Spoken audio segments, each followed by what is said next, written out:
Allow করতে হবে না।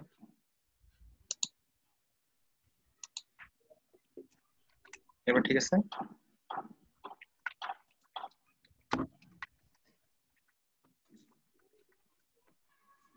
ঠিক আছে মাহি এবার? জি ভাই ঠিক আছে। ওকে, দেখো আজকে যে টপিকটা এখানে দেওয়া আছে এটা হচ্ছে বাইনারি যোগ বিয়োগ। হ্যাঁ, তো আমরা এর আগের দিন যেটা দেখছি, এর আগের দিন হচ্ছে আমাদের বিভিন্ন ধরনের সংখ্যা পদ্ধতি ছিল। তো একটা থেকে আরেকটাতে কিভাবে যাইতে হয় ওগুলো আমরা দেখছি। সংখ্যা পদ্ধতি গুলো কি ছিল? ডেসিমাল ছিল, বাইনারি ছিল, অক্টাল, হেক্সাডেসিমাল, তাই না? আমরা জি ভাই। প্রত্যেকটা থেকে প্রত্যেকটা কিভাবে যাইতে হয় এগুলো দেখছি, কেমন? জি এখন দেখো, বাইনারি যোগ এবং বাইনারি বিয়োগ নরমালি, একদম নরমালি জেনারেল কেসে কি হয়?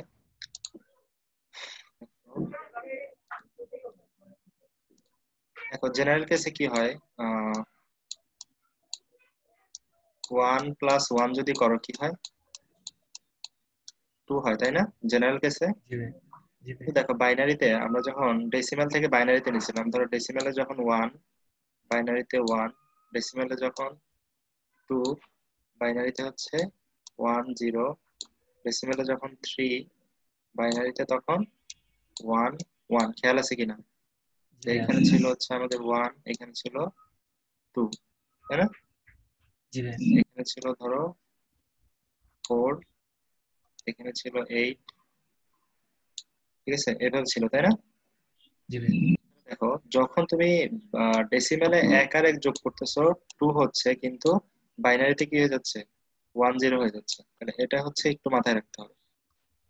তাহলে তোমাকে যে জিনিসটা প্রথমেই খেয়াল রাখতে হবে যে তুমি যদি জিরোর সাথে জিরো যোগ করো, 0 + 0, তখন কি হবে? জিরোই হবে, ঠিক আছে? জি এখন ভাই। যদি তুমি জিরোর সাথে 1 যোগ করো, ধরো এটা হচ্ছে আমাদের 1, তাহলে জিরোর সাথে যদি 1 যোগ করো তাহলে কি হবে? 1 হবে, তাই না? তাহলে তুমি আরেকটা কি কাজ করতে পারো, তুমি 1 এর সাথে 0 যোগ করতে পারো। তুমি যদি 1 এর সাথে 0 যোগ করো তাও তোমার কি হবে? 1ই হবে। আরেকটা কাজ কি করতে পারো, তুমি 1 এর সাথে 1 যোগ করতে পারো। দেখো, 1 + 1, তাই না?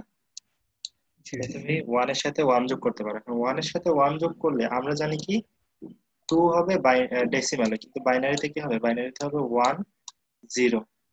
এখন তোমার যে রেজাল্টটা আছে, এই রেজাল্টে তোমাকে একটা বিট রাখতে হবে, মানে একটা অঙ্ক রাখতে হবে। তাহলে তুমি কি করবা? এই যে এককের ঘরে যে অঙ্কটা আছে শুধুমাত্র এই অঙ্কটা রাখবা। বাকি যে এক থাকলো, এই এক তোমার থাকবে হচ্ছে ক্যারি, মানে এক থাকবে হচ্ছে হাতে। বুঝা গেছে? জি ভাই। আচ্ছা, ক্যারি 1। আচ্ছা দেখো,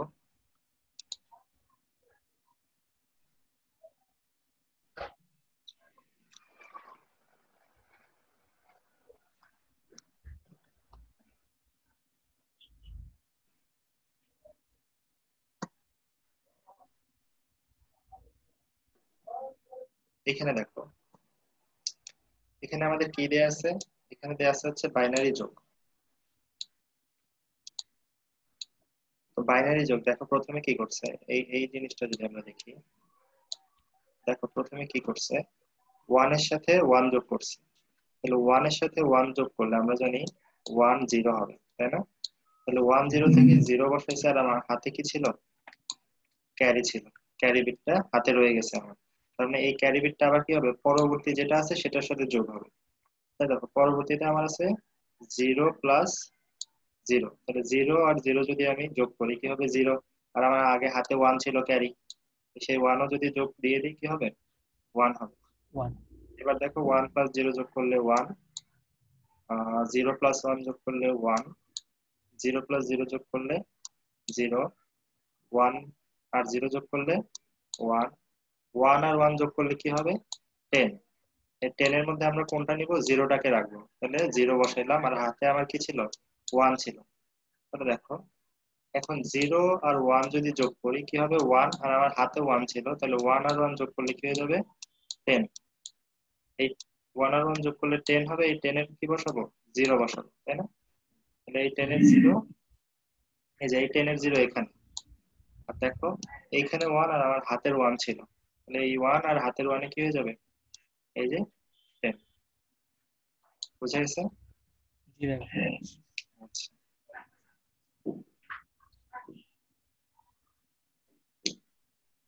আচ্ছা দেখো, এবার যদি আমরা বাইনারি বিয়োগ দেখি, যদি বাইনারি বিয়োগ,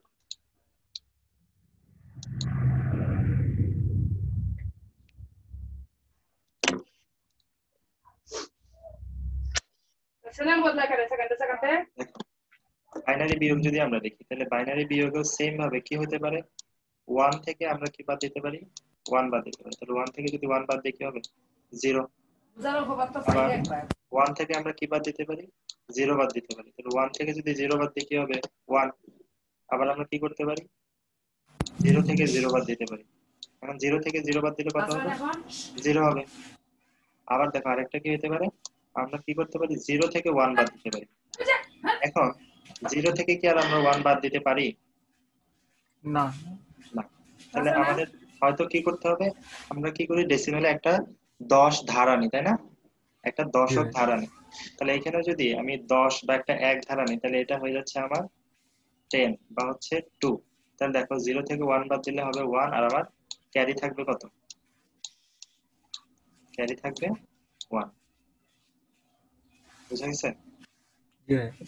আচ্ছা, যদি এটা বোঝা যায় তাহলে তোমার মাইনাস গুলা করার ক্ষেত্রে হয়তো একটু তোমার প্রবলেম হতে পারে। দেখো এখানে একটু লক্ষ্য করার বিষয়, যে 1 থেকে 1 বাদ দিছি, কি হয়েছে, 0। জি। ইজিলি বোঝাই যাচ্ছে। 0 থেকে 0 বাদ দিলে সেটাও আবার 0। এখন 1 থেকে যদি 0 বাদ দেই সেটা আবার কি, 1। আবার আমার কি রইলো, 0 থেকে 1 বাদ দেবো। এইখানে হচ্ছে আমার একটা চিন্তার বিষয়, 0 হচ্ছে আমার একটা ছোট সংখ্যা, কেমন, এই ছোট জি। সংখ্যা থেকে তো আর আমি বড় সংখ্যা বাদ দিতে পারি না। আমি একটা কাজ করতে পারি, যে সেটা হচ্ছে আহ এই 0টাকে আমি 1 আনতে পারি, বা হচ্ছে 10 বানায় ফেলতে পারি। তাহলে এটা হলো 10, 10 মানে হচ্ছে 2। 10 থেকে যদি 1 বাদ দিই আমার কি থাকবে, 1, 1 থাকবে। আবার দেখো আমার হাতে কি রইলো, এই ক্যারিটা রইলো না জি। হাতে, এই ক্যারিটাও আবার আমাকে বাদ দিতে হবে। তাহলে দেখো এখানে আছে 0, 0 থেকে 0 বাদ দিব নাকি ক্যারিটা বাদ দিব, এইটা ভাই। ক্যারিটা বাদ দিব। তাহলে 0 থেকে যদি আমি আবার ক্যারিটা বাদ দিই, তাহলে 0 থেকে 1 বাদ দিলে আমার কি থাকলো, 1, আর আবার আমার কি রইলো, আবার একটা ক্যারি রয়ে গেল, তাই না? এবার দেখো জি এখানে ভাই। আছে 1 আর এখানে আছে 0, এই জিরোটা কি, এই জিরোটা হচ্ছে আমার ক্যারি। তাহলে এই জিরোটা 0 নাই, জিরোটা হয়ে গেছে কত, 1। বুঝা গেছে? জি তাহলে ভাই। 1 থেকে যদি আমি 1 বাদ দিই তাহলে আমার কি আছে, আনসার কি আসে, জি ভাই। 0 আসতেছে। বুঝা গেছে? জি ভাই। এবার দেখো আবার একটা ইজি, 1 থেকে 1 বাদ দিবা, এই যে 1, 1 থেকে 1 বাদ দিবা, 0। এবার দেখো 0 থেকে তুমি কি বাদ দিবা, 1 বাদ দিবা। সেম ভাবে 0 থেকে 1 বাদ দিলে কি হবে, 1, আর আমার হাতে কত ছিল, 1 ছিল ক্যারি। এখন এইখানে ছিল হচ্ছে আগে 0, মানে কিছু নাই, 0। তাহলে এই 0 এখন কি হয়ে যাবে, এই যে ক্যারি হয়ে যাবে, তাই না? তাহলে 1 থেকে যদি আমি 0 বাদ দিলাম, 0 হচ্ছে এই ক্যারি, ক্যারি মানে হচ্ছে 1, তাহলে 1 থেকে 1 বাদ দিলে কি হয়ে যাবে, 0 হয়ে যাবে। বুঝা গেছে? জি স্যার। আচ্ছা, তাহলে বাইনারি যোগ আর বাইনারি বিয়োগ আর ভুল হবে কখনো? না ভাইয়া। আচ্ছা, গুড। তাহলে তুমি একটা কাজ করবে, তোমার বইয়ে যত বাইনারি যোগ এবং বাইনারি বিয়োগ আছে সব করে ফেলবা, কেমন? জি আচ্ছা। আচ্ছা ঠিক আছে।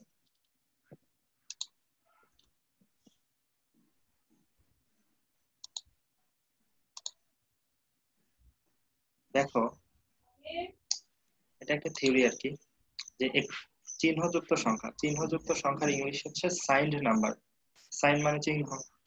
এখন বাইনারিতে তোমার যে সংখ্যাগুলো থাকে, ঠিক আছে, সেই সংখ্যাকে কখনো দেখছো -1 1 বা -1 1 1 1 0 এরকম কিছু দেখছো?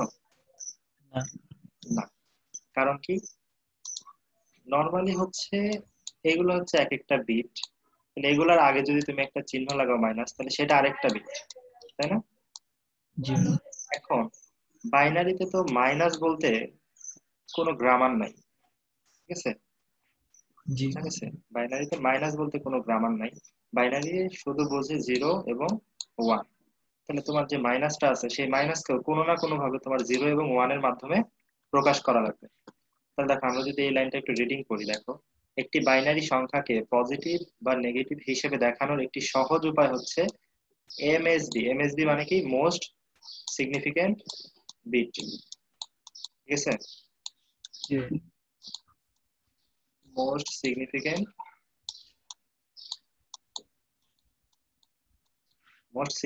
বিট। এখন দেখো মোস্ট সিগনিফিকেন্ট বিট মানে হচ্ছে সর্ববামের যে সংখ্যাটা। তাহলে একটি সহজ উপায় কি হচ্ছে এমএসবি টিকে সাইনের জন্য নির্ধারিত করে রাখা। তার মানে তোমার এমএসবি যে সংখ্যাটা আছে সবচেয়ে বামের যে সংখ্যাটা, সেই সংখ্যাটা হচ্ছে সাইন নাম্বার। এখন সাইন নাম্বার কিভাবে? যদি জিরো হয় তাহলে একটা বিষয়, আর যদি 1 হয় তাহলে আরেকটা বিষয়। এখন দেখি আমরা 0 হলে কি হবে আর 1 হলে কি হবে। দেখো যদি সেটি 0 হয় তাহলে বুঝতে হবে সংখ্যাটি পজিটিভ। তার মানে এমএসবি যেটা, সেটা যদি 0 হয় তাহলে সংখ্যাটা কি হবে? পজিটিভ। পজিটিভ। তাহলে এটা তোমার একটা এমসিকিউ। কেমন? আর এমএসবি যদি 1 হয় তাহলে সংখ্যাটা কি হবে? নেগেটিভ। বুঝা গেছে? বুঝতে পারছো? এটা মনে থাকবে? জি ভাই, জি ভাই, বুঝতে পারছি। ওকে। তাহলে দেখো এখানে বলছে কাজেই 8 বিটের যদি একটি সংখ্যা থাকে, তোমার ধরো একটা সংখ্যায় 8টা থাকে, ধরো এখানে 8টা আছে, কেমন? তাহলে এই 8টার মধ্যে প্রথমটা ব্যতীত বাকি যে 7টা, এই 7টা হচ্ছে ভ্যালু, যে সংখ্যাটা আছে সেই সংখ্যার ভ্যালু। আর এই যে সবার বামে যে সংখ্যাটা আছে সেটা হচ্ছে সাইন। বুঝা গেছে যে সংখ্যাটা আসলে পজিটিভ নাকি নেগেটিভ? বুঝা গেছে? দেখো তোমাকে এখানে কি জি বলছে, ভাই। কাজে 8 বিটের একটি সংখ্যার জন্য 7 বিট দিয়ে সংখ্যার মান প্রকাশ করা হবে এবং অষ্টম বিটটি সংখ্যার সাইন প্রকাশ করার জন্য আলাদাভাবে সংরক্ষিত থাকবে। বুঝা গেছে? জি জি ভাই, বুঝতে পারছি। আচ্ছা দেখো আরেকটা গুরুত্বপূর্ণ কি বলছে, সংখ্যাগুলোর বিট। এই যে লাইনটা দেখো, সংখ্যাগুলোর বিট সবচেয়ে পরিপূর্ণ রাখতে হবে, এর মাঝখানে কখনো ফাঁকা থাকতে পারবে না। ঠিক আছে? ধরো তোমার আছে হচ্ছে 1 1 1, কিন্তু তুমি তো 8 বিটে নিতে হবে, তাহলে বাকি যেগুলো আছে সবগুলো তোমাকে কি দিয়ে ফিল আপ করতে হবে?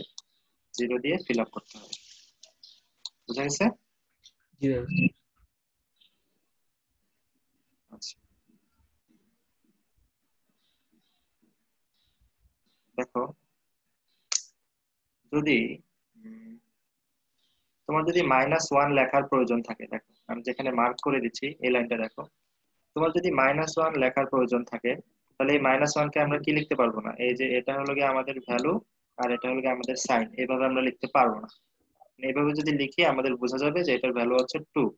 কিন্তু আমাদের -1 যদি লিখতে হয় তাহলে আমাদের প্রথমে 7টা বিট লিখতে হবে, 0 0 0 0 0 0 1।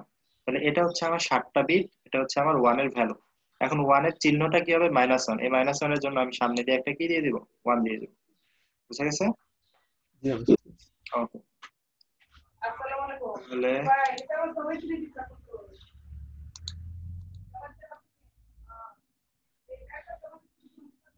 দেখো তুমি যদি তোমার সিস্টেমটা যদি 4 বিটের হয়, দেখবা কোনো কোনো কম্পিউটার কি আছে 64 বিট। তোমার কম্পিউটারে যদি তুমি প্রপার্টিজে যাও, হ্যাঁ, দেখবা কোনো কোনো কম্পিউটার 64 বিট, কোনো কোনো কম্পিউটার কি 32 বিট।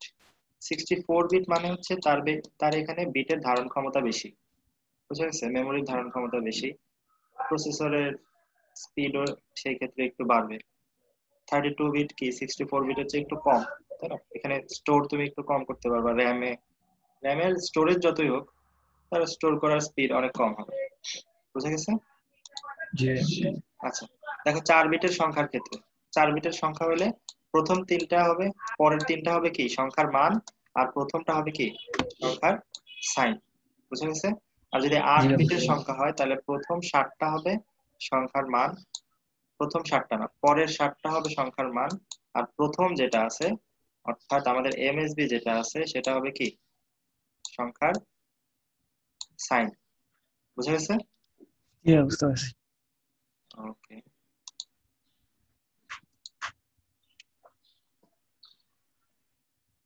আচ্ছা, তাহলে আমরা পরের দিন 2 এর পরিপূরক এবং 1 এর পরিপূরক এগুলো পড়বো, বুঝছো? তাহলে আজকে হচ্ছে বেসিক্যালি বাইনারি যোগ বিয়োগ আর হচ্ছে সাইন নাম্বার। বুঝা গেছে? জি ভাই বুঝতে পারছি।